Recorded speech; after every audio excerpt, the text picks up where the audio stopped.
Sallallahu ala Muhammad. Sallallahu alaihi wasallam. Sallallahu ala Muhammad. Sallallahu alaihi wasallam. Sallallahu ala Muhammad. Sallallahu alaihi wasallam. Sallallahu ala Muhammad. Masih lama kerja tempat kompleks begini.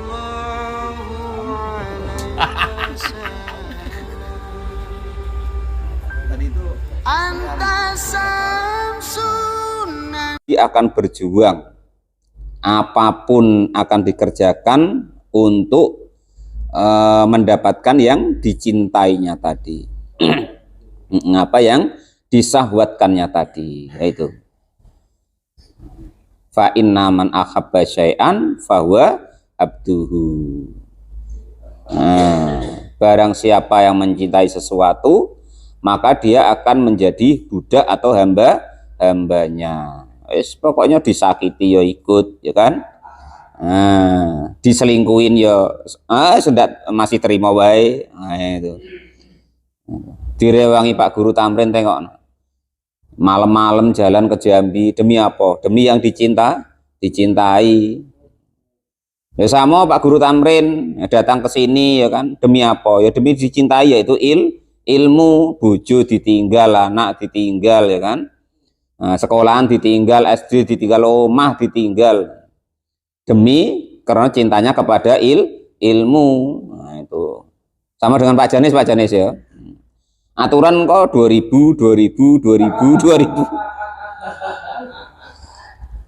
Tapi demi cintanya Pak Janis dengan ilmu, ya kan? Nah, itu rela itu ditinggal, apalah. Nggak bawa mati juga. Nah, akhirnya ditinggalkannya demi ilmu. Nah, itu bukan demi mie gelas loh Pak Janis, ini demi ilmu loh ini ya. Nah itu fa inna man ahabba syai'an fahuwa abduhu. Lo duit tuh jadi tidak seneng Pak Tamrin coba lah. Demi ngaji itu Pak Janis tuh apa udah hebat. Ditirulah yang macam tuh. Qala al-mu'allif rahimahullah wa nafa'ani bi ilmi fitarin. Enggak semua orang macam Pak Janis tuh. Duit lo ditinggal. Sampai jam segini sudah berapa duit coba. Nah, ditinggalkannya demi ilmu. Nah itu.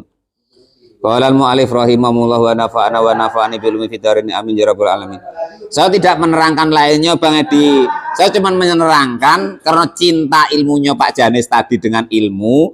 Lah dunia, harta, istri lo ditinggalkan. Nah, maksudnya begitu.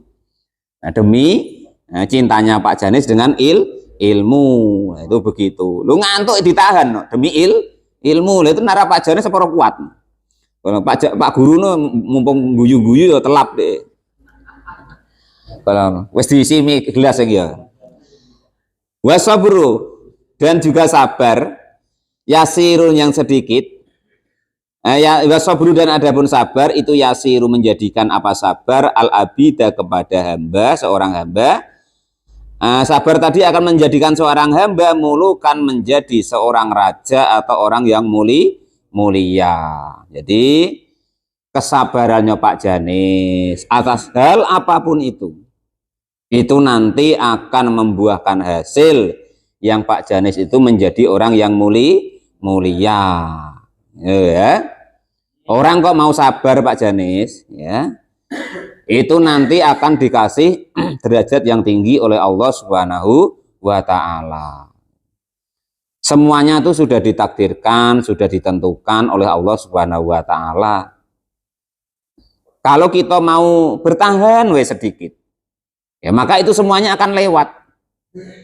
Bertahan sedikit. Nah, maka sabar yang sedikit itu akan menjadikan orang yang hina atau seorang hamba saya atau budak menjadikannya raja atau orang yang mulia. Dihina, sabar dikit. Dicaci, santai.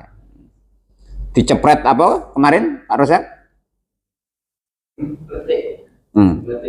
Nah, kayu apa? Ya sudah, tidak hal demi ngaji tadi, yang awalnya tadi kan demi ngaji, cintanya dengan ilmu. Ya sabar, maka akan dijadikan oleh Allah orang yang mulia. Cuman ya besok jangan dicoba lagi. Besok dicoba lagi pula, ya kan? Hitam. Kaki orang rumah kaget pula. Abang, ini pipi kena apa? Wah, kena apa itu? Apa namanya? Batang apa, Pak? Sempang. Padahal mu'alif rahimahullah. Tidak usah dicoba. Itu karena tidak sengaja, ya. Padahal mu'alif rahimahullah. Jadi itulah kata Nabi, orang mukmin itu sungguh luar biasa, sungguh ibaratnya beruntung. Kalau dapat musibah, dikasih musibah sama Allah, dia bersabar, dia akan mendapatkan pahala di sisi dan derajat yang mulia di sisi Allah. Andai kan dikasih nikmat oleh Allah, dia nanti akan bersyukur, ya dapat pahala lagi, dapat derajat yang mulia lagi di sisinya Allah Subhanahu wa Ta'ala. Itu sabar dan syukur. Li'anasl abda, karena sesungguhnya seorang hamba bisobrihi, dengan sebab kesabarannya tadi, ya kan, itu yanalu akan memperoleh siapa hamba saya atau seorang yang hina tadi kepada segala sesuatu yuridu, yang menginginkan siapa orang tadi akan mendapatkan siapa al-abdu atau hamba saya, yuridu sesuatu yang diinginkan. Jadi orang kok mau bersabar, maka apapun yang diinginkannya akan menjadi terwujud. Nah, itu maksudnya begitu. Apapun itu tuh begitu. Tapi Pak, sabar itu kan ada batasnya. Itu kaul yang keliru Pak Janis. Sabar itu tidak ada batas-batasannya Bang Edi, ya. Kakek macam Bang Edi dulu sebelum ngaji. Tapi Pak, sabar itu kan ada batasnya. Enggak ada Bang Edi, ya. Kakek Bang Edi batas-batasin pula. Enggak ada. Batasnya sabar tuh mati. Nah, itu. Jangan dibatas-batasin, ya. Wes pokoknya sabar terus, santai wae. Bang Edi itu lolo, biarin lolo. Bunga, biarin. Difitnah ini, les biarin Bang. Nanti ya lewat sendiri tanpa terasa. Nah, kalau kok kita mau bersabar atas musibah, ya nanti dimuliakan oleh Allah Subhanahu wa Ta'ala. Dan andai kan kok nanti istilahnya itu kita dikasih nikmat sama Allah, mau bersyukur, ya nanti dimuliakan oleh Allah Subhanahu wa Ta'ala.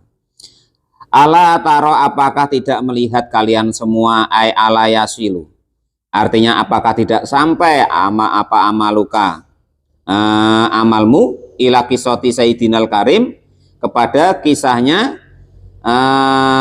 ilmuka, ala yasila, apakah tidak sampai apa ilmuka, pengetahuanmu ila kisoti Sayyidinal Karim, kepada kisahnya Tuan atau Said kita Al-Karimi yang mulia. Ibnul Karimi anak laki-lakinya orang yang mulia. Ibnul Karimi anak laki-lakinya orang yang mulia. Ibnul Karimi anak laki-lakinya orang yang mulia. Rupanya Yusufu, yaitu Nabi Yusuf As-Siddiqu yang benar. Jadi Al-Karim bin Karim bin Karim bin Karim. Yusuf bin Yakub bin Ishak bin Ibrahim. Nah, begitu Pak, ya. Yusuf, Al-Karim berarti Yusuf. Ibnu Karim anaknya Yakub. Yakub anaknya Ishak. Ishak anaknya Ibrahim. Pas Pak Guru, ya. Nah, rupanya Yusufu Nabi Yusuf As-Sadiqu yang benar. Ibnu Yaqubi artinya anak laki-lakinya Nabi Yakub. As-Saburi yang bergerak, yaitu orang yang banyak sabarnya. Ibnu Ishaq, yaitu anak laki-lakinya Nabi Ishaq. Al-Halimi yang dikasih oleh Allah Subhanahu wa Ta'ala. Yang Ishaq itu Ibnu Ibrahim, anak laki-lakinya Nabi Ibrahim. Al-Khalilu yang dikasihi oleh Allah Subhanahu wa Ta'ala. Al-Awwahu yang mulia-mulia semua, alaihim kepada mereka assalamu, adapun keselamatan, alaihimus salam. Nah, kisah ini kisah Nabi Yusuf wa Zulaikha dan juga Sayyidah Zulaikha. Nah, jadi ceritanya bagaimana Pak? Fa innaha, maka sesungguhnya Zulaikha itu akhabat, cinta mati. Siapa Zulaikha? Cinta matinya Sayyidina Yusuf kepada Sayyidina Yusuf, yaitu Nabi Yusuf. Cintanya tuh nggak main-main, Pak Guru Tamrin. Cintanya itu nihayatul hubbi, yaitu paling tinggi-tingginya cinta. Nah, coba. Ya. Tinggi-tingginya cinta. Tangan dipotong nggak terasa, ya kan? Gandrungnya itu. Kalau Pak Guru Tamrin atau Pak Janis kan masih mikir, wah besok dikasih makan podak, kan macam itu. Kalau dia enggak, cintanya tuh Badur nyawa lo dikasih. Tangan diiris-iris lo Badur nggak terasa, saking nikmatnya cinta tadi. Nah kalau Pak Rosa kan enggak, ya kan? Disuruh kerja sebentar, oleh dek demi kamu. Apalah enaknya sekelenteng, bahagia aja seketika rendeng katanya. Nah, itu. Kalau dia tuh enggak, jangan kalau cuma kerja begitu, ya kan? Tengok demi cintanya Pak Tamrin direwangi jauh-jauh sampai ke Kutoboyo. Walal mu'alif rahimahullah wa nafa'ani bilumi fitarini amin ya rabbal alamin. Wa dan adapun Nabi Yusuf itu yasbiru, bersabar, ya kan? Bukan cuma dihizib, bukan cuma dipelet, bukan cuma pokoknya dimacem-macemkan, difitnah ini itu saking cintanya seorang perempuan kepada Nabi Yusuf. Tetapi apa yang terjadi? Wa adapun Nabi Yusuf itu yasbiru, bersabar ala makriha, atas tipu dayanya Zulaikha. Wa adaituha dan juga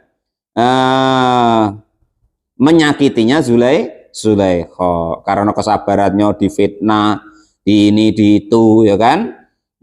Sampai dituduh merkosa ini itu segala macam, ya kan? Tapi karena sabarnya tadi, maka akhirnya juga mendapatkannya.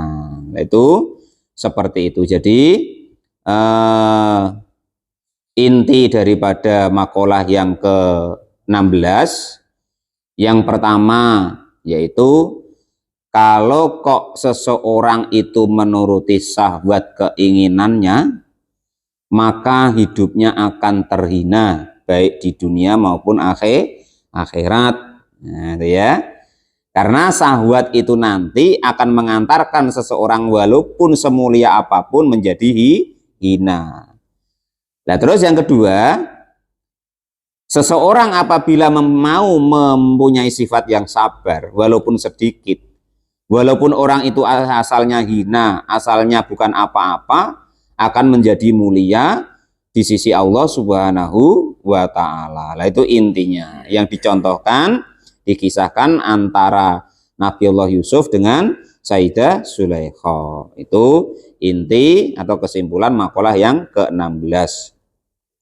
Wal maqalatu sabi'ata asarota, dan adapun makalah atau nasihat yang ke-17 itu kila disampaikan atau dikatakan, tuba, bahagia sekali, ay khairan, artinya mendapatkan kebaikan, al-kasiro, yang banyak, liman, bagi seseorang, kana yang ada apa akluhu, akalnya orang tersebut itu amiron, sebagai pemimpin, artinya dia mendahulukan akalnya. Nah, di ayat tadi gambarannya jika menuruti siapa orang tersebut, bimurodi aklihi, dengan kehendak akalnya, al-kamili, yang sempurna. Jadi orang itu akan menjadi orang yang bahagia, orang yang beruntung di dunia dan akhirat apabila seseorang itu mau menuruti daripada akalnya, dipikir dulu maksudnya. Nah, apapun itu dipikir dulu, jangan gerusa-gerusu, ala gedebak-gedebuk ndak karu-karuan, ya kan? Geruduk-geruduk. Sebenarnya kita tuh disindir oleh Allah Subhanahu wa Ta'ala, ya kan? Dalam Al-Qur'an itu Pak Guru Tamrin, ya untung Pak Tamrin itu ndak pernah maknai. Kalau Pak Rozak memaknai, Pak Janis memaknai, lah itu mau ndak doyan makan. Ayatnya itu afala ta'qilun, itu loh Pak. Afala takilun itu loh. Itu kalau Pak Janis artikan itu, kalau bahasa lembutnya, apa kamu tidak berakal. Tapi coba kalau Pak Rozak ketemu di jalanan, apa ndak te otak? Sama ndak? Kalau yang lembut, apa kamu tidak berakal? Kalau yang kasar, apa kamu ndak te otak apa? Nah, itu ya. Itu kata-kata afala takilun. Sama kemarin dulu Pak Rozak, aro'aita itu ya kan. Apa kamu tidak melihat? Padahal kalau bahasa di jalan tuh kasar itu. Matamu picek. Buento tuh. Nah, itu begitu ya. Ya untung kok para ulama kita memaknai itu halus-halus. Apa kamu tidak melihat? Qolal mu'alif rahimahullah ya, itu. Jadi barang siapa kok mau ibaratnya sebelum sesuatu terjadi atau ngomong atau berbuat itu mengikuti akalnya yang menjadi pemimpinnya, maka ia akan bahagia. Wahawahu, dan andaikan kok dia menuruti hawanya, aimailanu nafsihi, artinya condongnya nafsunya ilama kepada sesuatu, latashihi, yang tidak menginginkan siapa orang tersebut kepada nafsu min ghairi da'iyatin syar'i, yang tidak diinginkan syara asiron, maka akan menjadi tercegah atau jauh, ay mamnu'an, artinya jauh, mingdalika, dari hal tersebut. Jadi orang itu kok mau menggunakan akalnya untuk menjadi pemimpinnya, untuk melawan hawa nafsunya, maka dia akan menjadi selamat. Wawailun, dan orang itu akan celaka, ay al-halaku, artinya kerusakan sadidun yang sangat, liman, bagi siapapun itu, tidak pilih-pilih, karena yang ada apa hawa nafsunya itu amiron, sudah menguasainya atau menjadi pemimpinnya. Kalau sudah hawa nafsunya atau nafsunya itu memimpin, maka yo akan hancur lebur, tidak karu-karuan, Mbah Dur. Oke?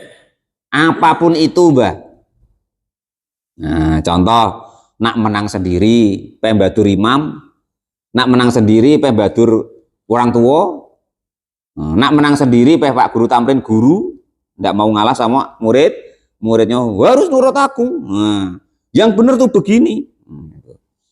Nah, contoh orang-orang berdebat-debat tuh, Mbah, entah di TV, entah Pak Janis berdebat, itu rata-rata nanti, Mbah, itu bukan nyari benar lagi, tetapi nuruti hawa nafsu, yaitu mencari menang. Nah, itu begitu. Sudah ndak usah lah kita tinggalin lah ya debat-debatan seperti itu. Ngalah wae, seperti yang tadi loh, sabar sebentar tadi. Nah, itu begitu ya. Gambarannya bi'an arsalah, jika mengutus kepada hawa nafsunya, ila mustahiyatiha, kepada yang diinginkan oleh hawa nafsunya. Wa akluhu, dan akalnya itu asirun, menjadi lemah, ay mamnu'an, tercegah, min nahwil tafakuri, dari sepadannya berpikir, fi ni'amillahi ta'ala, di dalam nikmat-nikmat dan kebesarannya Allah subhanahu wa ta'ala, wa fi adomatihi, dan dari keagungannya Allah subhanahu wa ta'ala. Jadi apabila kita itu di masalah apapun kok kita itu menuruti hawa nafsu kita, maka tentu kita akan menjadi rusak dan celaka, hancur sehancur-hancurnya. Pak, hawa nafsu itu apa sih? Keinginan. Nah, segala keinginan kita itu disebut hawa nafsu, Badur nggih. Keinginan ini Badur apa? Nah, semua keinginan kita itu disebut hawa. Nah, nafsu itu diri kita, keinginan diri kita. Kalau memang tidak punya nafsu, Pak, ya ada orang gila. Tidak ada, Mbah. Ya, selama dia namanya masih manusia, Mbah Dur, tetap masih dikasih, selama masih hidup. Manusia itu selagi masih hidup, Mbah Dur, itu pasti dikasih nafsu, pasti nafsunya ada. Cuman perintahnya agama disuruh mengendalikan bilijamit takwa, dengan kendali takwa. Yuliju nafsahu bilijamit takwa, mengendalikan nafsunya dengan kendali takwa. Begitu. Oh, Jangan, Allah ngelarang, enggak boleh. Akalnya tadi yang keterangan di depan. Nah, menjadi pemimpinnya. Jangan, Allah ngelarang itu. Oh iya, itu baik, ayo kerjakan. Nah, dan seterusnya. Maka terjadilah kalau orang itu bisa mengendalikan nafsunya, Pak Janis, nafsunya menjadi nafsu yang tenang. Bahasa Arabnya nafsu mutmainnah. Ya ayat Tuhan nafsul mutmainnah. Hai jiwa-jiwa atau nafsu-nafsu yang tenang. Baru nanti bisa kembali kepada Tuhannya sebagai hambanya Allah Subhanahu wa Ta'ala. Jadi kesimpulan dari makalah yang ke-17, bahagia sekali orang-orang yang mengedepankan akalnya sebagai pemimpinnya untuk mengalahkan hawa nafsunya. Dan akan celaka sekali orang-orang yang mengedepankan nafsunya mengalahkan akalnya. Itu bagaimana? Nah, nah, itu seperti itu. Makanya setiap segala sesuatu itu harus kita pikir, harus kita renungkan dulu, bener apa enggak, baik apa tidak. Nah, itu karena nafsu kita harus kenali nafsu kita. Man arafa nafsahu faqad arafa robbahu, yang depan kemarin ya. Barang siapa kok meniteni atau apa namanya, tahu dengan ciri-ciri dirinya sendiri, maka tentu dia akan nanti tahu dengan Tuhannya. Itu jadi kesimpulannya, apapun yang mau kita kerjakan itu kita usahakan, kita pikir dahulu. Akal kita jadikan pemimpin kita. Maka kita akan menjadi orang yang bahagia. Tapi kalau kok sebaliknya, kita kedepankan hawa nafsu kita, entah nafsu amarah, entah nafsu syahwat, entah nafsu subu'iyah, bahimiyah, syaitonia. Kemarin sudah diterangkan ya, nafsu ada 4. Uluhiyah, syaitoniyah, bahimiyah, subu'iyah. Ya, apapun yang mengajak kepada Allah dan Rasul, kita menjadi tenang dengan arah kepada Allah dan Rasul, maka disebut nafsu uluhiyah. Apapun yang mengajak kejelekan, bermaksiat kepada Allah, atau nafsu itu jangan mau mengerjakan perintahnya Allah, itu disebut nafsu syaitoniyah. Ya, nafsu yang ingin makan, minum, jima, seneng-seneng, maka itu namanya nafsu nafsu bahimiyah atau hewan ternak. Lah nafsu kok ingin menang sendiri, berkuasa, nampak orang supaya hebat, ini itu segala macam. Nah, itu namanya subu'iyah atau hewan buas. Nah, jadi nafsu itu 4 itu, Batur ya. Nah, dalam 4 itu nanti bercabang-cabang jadi banyak sekali.